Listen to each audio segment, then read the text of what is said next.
morning, Chief Nishan Durepa. Happy Thai Pongal to you. Because today is the day of Happy Thai Pongal, and we are in the month of January, which is the Tamil Heritage Month. So I wish you the Happy Thai Pongal Day and the Tamil Heritage Month, you and your family and your staff in your office. So today is Thai Pongal celebration day, and it is an auspicious day for the Tamils live around the world. Most importantly, we are very proud to have you in this interview in January, because we never expected, we never planned, but we got the day.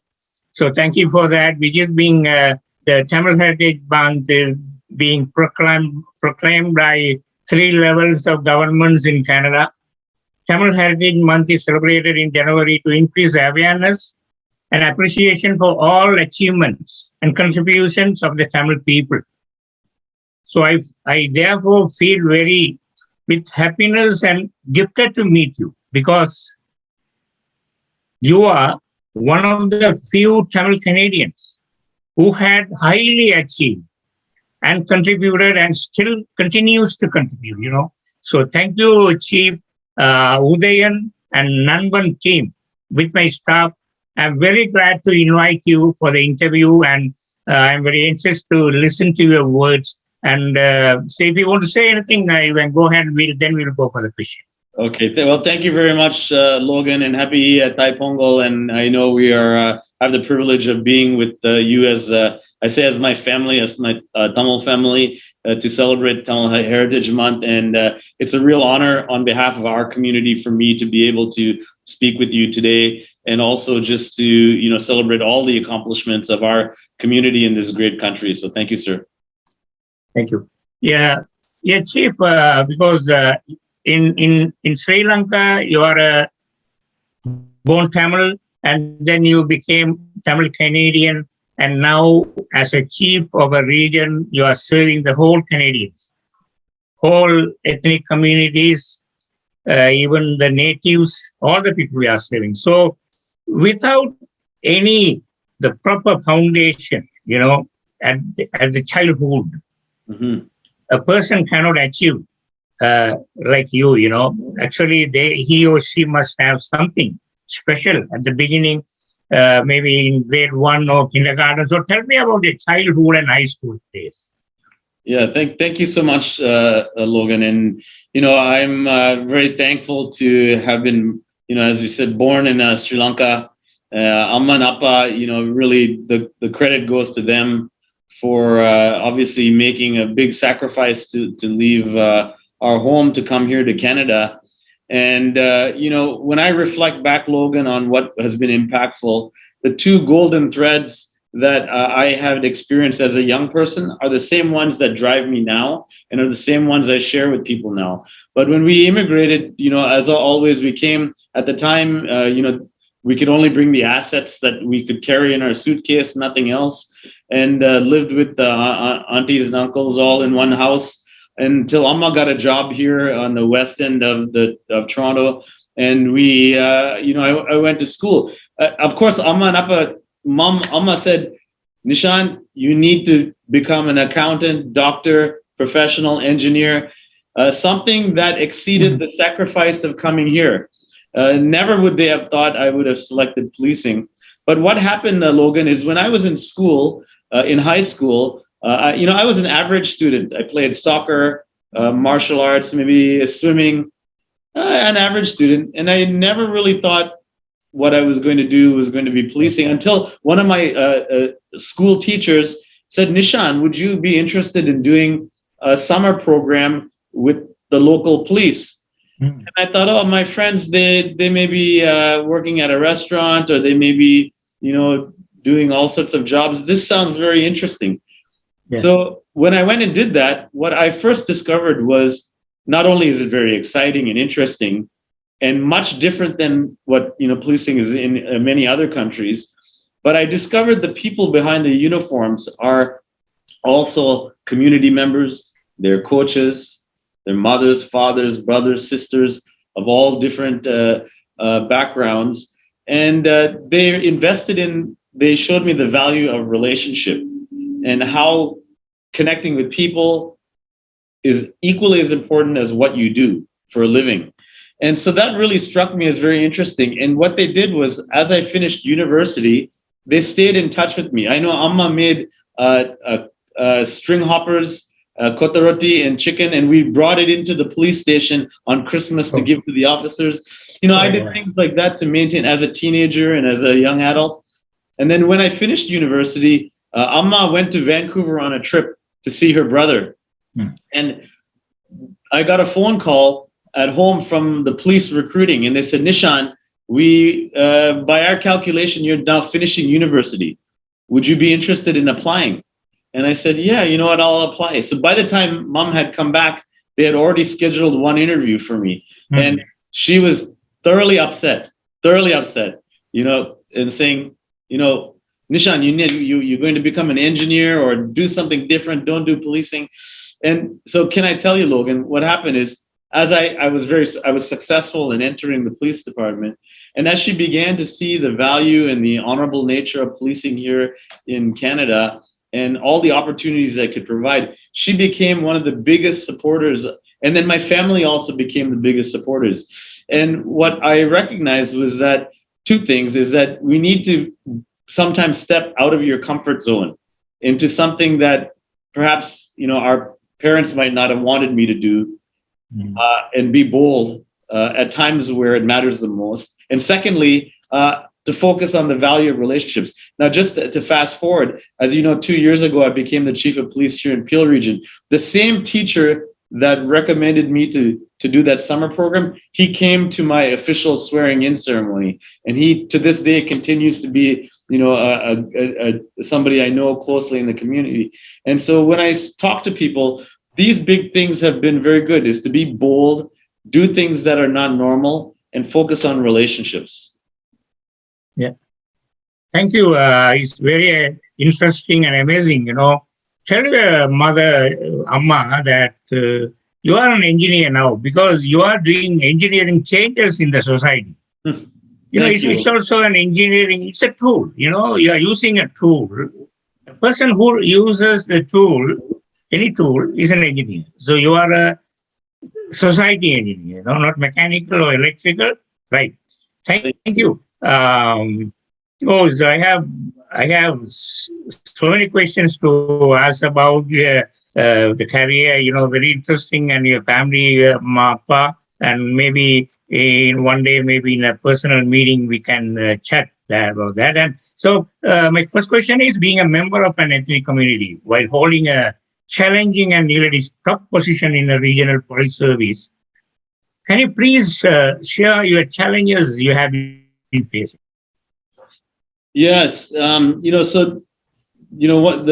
met many challenges, and particularly in the last 2 years, Logan, the needs and interests of our ethnic communities have come to the forefront, whether it be post George Floyd or localized incidents. What has come to the forefront is that, policing is a service to the community. And by that means that it needs to serve the needs of the community.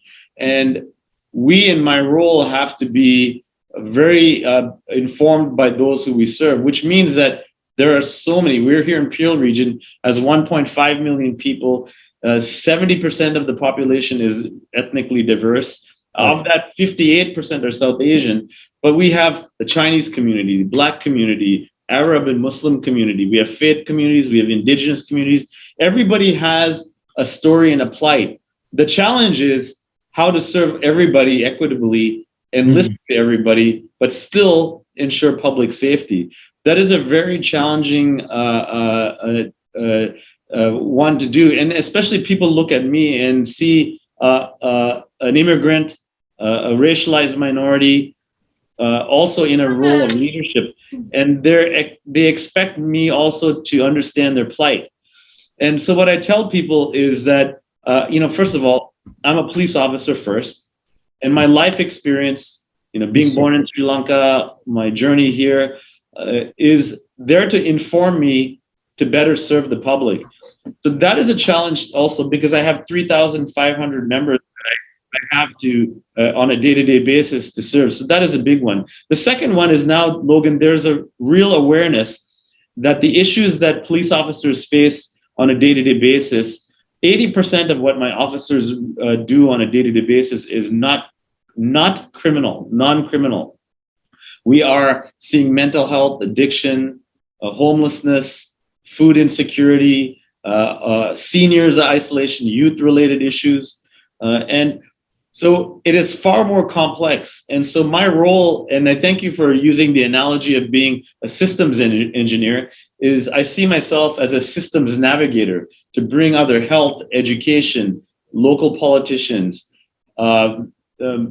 education, all alongside so we can navigate these issues. So, that is another big challenge. The other challenge is that, we also are in an era where technology has changed, and the type of crimes we're seeing are, people are being defrauded online by phone, and we have to change and become more complex. And traditionally, policing has not always progressed as quick as the business community or the private sector. So one of my three big jobs are to modernize policing, to become very innovative and flexible. And the final piece, Logan, is to make sure my people are the best they can be. If we're not good on the inside, we're not good on the outside when we deal with the public.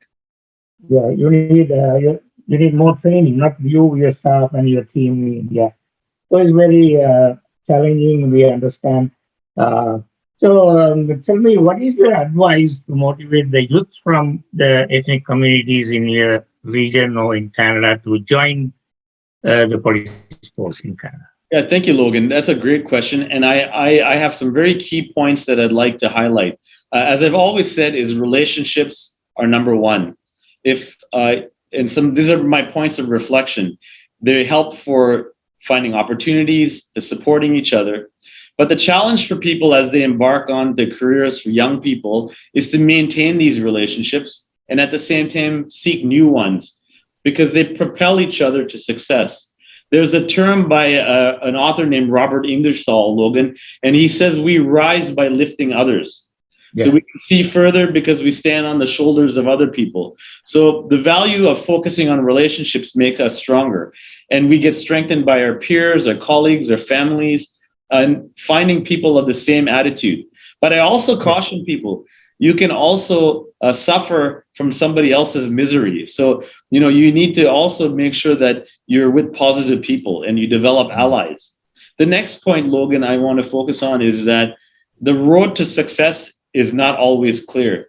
If people often think that you can just focus on one goal and it become very clear, the reality is you have to, over time, be resilient. I too have I've seen hurdles and challenges, but that means that you need to be resilient and thoughtful. Yes. Have you ever seen a sailboat, Logan, in an ocean? Mm-hmm. Back home we see my, Appa's from Jaffna, and my uncle was the mayor of Jaffna. You go into the into the Jaffna Lagoon and you see the sailboats that are there. They don't sail directly from one to another point.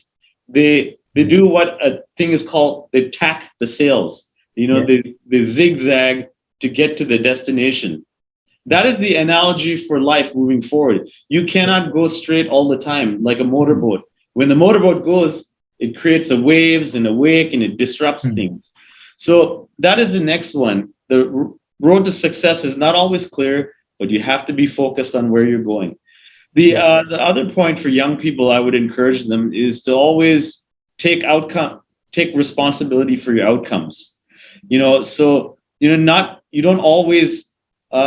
Aren't always successful the first time. Some of the greatest accomplishments are from people that have failed time and time again. And we in my age, and young people now might not think of him, but Michael Jordan is a famous North American basketball player. When he thinks back, when he first tried to get on the basketball team, he was cut from becoming a basketball player, and his coaches told him that he wasn't fast enough, wasn't tall enough, wasn't strong enough. But he did not get stopped with adversity. he kept on trying and trying. And this was the quote he once said, I'll never forget it. He said, if I have failed over and over again in my life, that is why I succeed. Yeah. I'm strong enough because I'm the person to face failure and move on. I fail, I won't feel bad. I can accept failure. What I will not accept is myself not trying again. So we need to continue to learn. And the other thing is, I need to encourage young people. Don't let their youth be a detractor. Some of the, the biggest CEOs of the biggest technology and innovation companies are young people. And you cannot let youth, I'm one of the youngest chiefs in Canada. And, for a while I thought, okay, I have to mature and do my thing, but you can't let that slow you down. You can still learn and set goals. Yeah. And finally, as I said to you earlier, be bold and take advantage of opportunities. I encourage young people to not let them pass.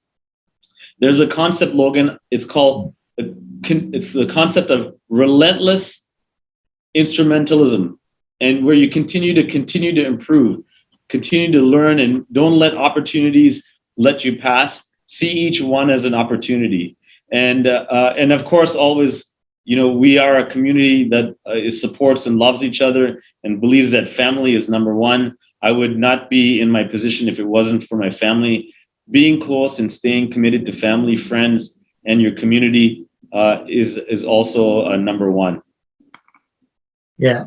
As you said, in many places it is mentioned that failures are the steps for the success.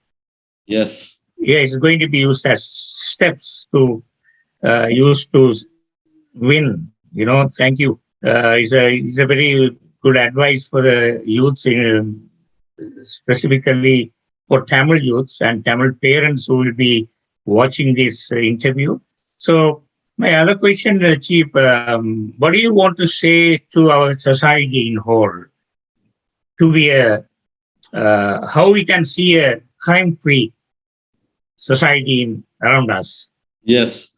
Logan, my observations of what has happened to society as a whole is we become very critical of different institutions and systems.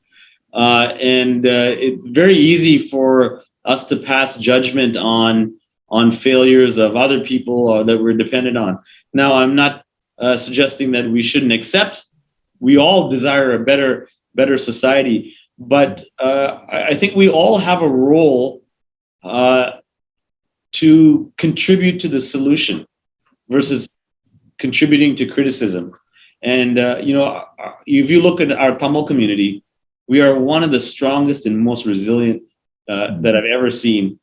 To see how our community has thrived and flourished here for now several generations is a testament to what makes us the best, because we're focused on contributing and doing better.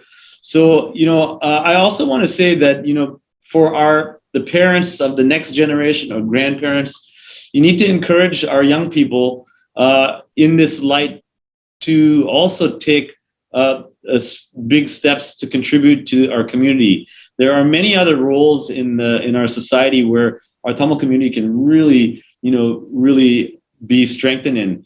And one of the roles I'm a proponent of is that there is no one single person responsible for the health and well-being of our community.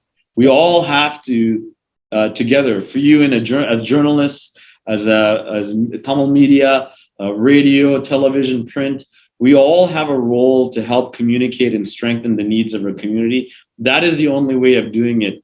And that is my observation and my hope for 2022, that we can remain strong and resilient, because it will allow us to achieve success as a community. Yeah. Thank you, Chief. Before we conclude this interview, at this point, I just remembered His Worship Mayor Patrick Brown, because I heard from his colleagues that he was one of the person who wanted you to be the chief, because I don't know what was how many candidates were there to seeking for the position, but I'm very glad and proud to say that whenever his worship Patrick Brown meets me. One day, he says, Logan, you are a king of Tamil media. Because he has, he wrote a book and I was there at the release book launching day. He wrote, Logan, you are a king of Tamil media. It's a great, so such a person, you have the blessing. You have, the mayor is behind you and he decides with you, I think. So we are very glad to have many supporters and many well-wishers around you. So good luck to you and your staff. Happy New Year again, Chief. Thank you, Logan. Thank you, Ska. Vanakkam. Sankar. Yeah. Thank you, Sankar. Thank you. And I appreciate your role in a community, being a good, positive, strong voice for our Tamil community. And thank you for your work. It is my privilege to be here with you today. Thank you. Thank you. Vanakkam. Vanakkam.